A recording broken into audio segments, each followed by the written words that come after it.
मज्जन फल पेखिय तत्काला, काक होहि पिक बकऊ मराला।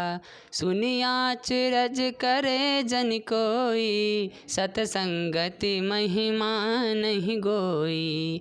वाल्मीक नारद घट जोनी, निज निज मुखन कहीं निज होनी। जलचर थलचर नभचर नाना, जे जड़ चेतन जीव जहाना। मति कीरति गति भूति भलाई, जब जहि जतन जहाँ जहि पाई।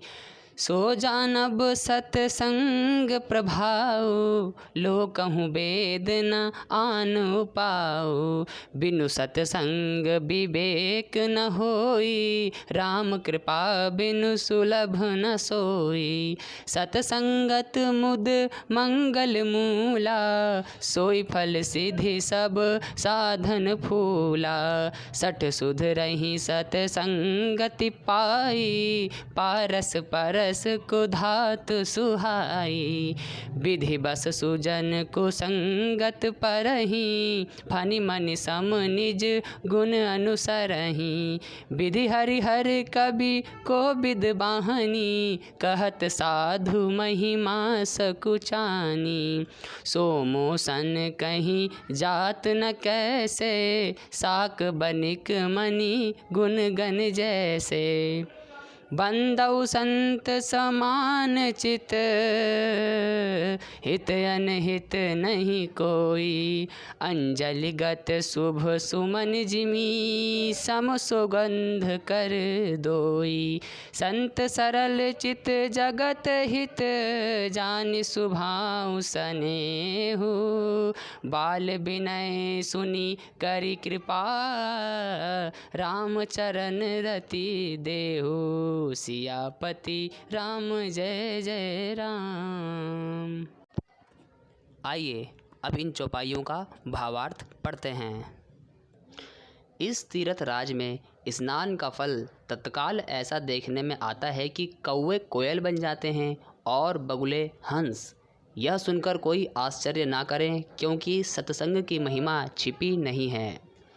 वाल्मीकि जी, नारद जी और अगस्त्य जी ने अपने अपने मुखों से अपनी होनी अर्थात जीवन का वृत्तांत कहा है। जल में रहने वाले, जमीन पर रहने वाले और आकाश में विचरने वाले नाना प्रकार के जड़ चेतन जितने जीव इस जगत में हैं, उनमें से जिसने जिस समय जहाँ कहीं भी जिस किसी यत्न से बुद्धि, कीर्ति, सद्गति, विभूति अर्थात ऐश्वर्य और भलाई पाई है, वो सब सत्संग का ही प्रभाव समझना चाहिए। वेदों में और लोक में इनकी प्राप्ति का दूसरा कोई उपाय नहीं है। सत्संग के बिना विवेक नहीं होता और श्री राम जी की कृपा के बिना वह सत्संग सहज में मिलता नहीं।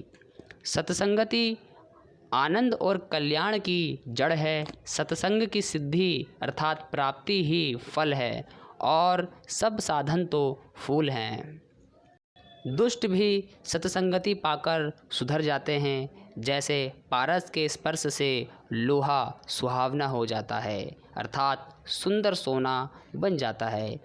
किंतु देवयोग से यदि कभी सज्जन कुसंगति में पड़ जाते हैं तो वे वहाँ भी सांप की मणि के समान अपने गुणों का ही अनुसरण करते हैं अर्थात जिस प्रकार सांप का संसर्ग पाकर भी मणि उसके विष को ग्रहण नहीं करती तथा अपने सहज गुण प्रकाश को नहीं छोड़ती, उसी प्रकार साधु पुरुष दुष्टों के संग में रहकर भी दूसरों को प्रकाश ही देते हैं।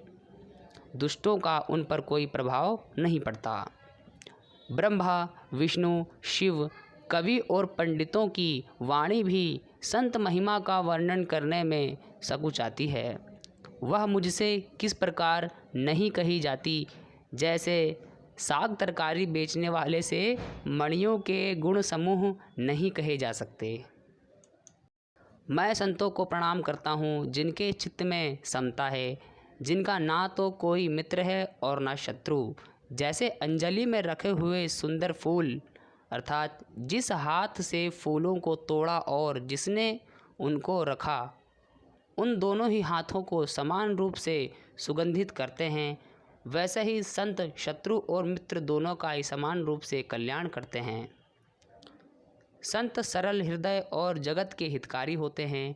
उनके ऐसे स्वभाव और स्नेह को जानकर भी मैं विनय करता हूँ। मेरी इस बाल विनय को सुनकर कृपा करके श्री राम जी के चरणों में मुझे प्रीति दें।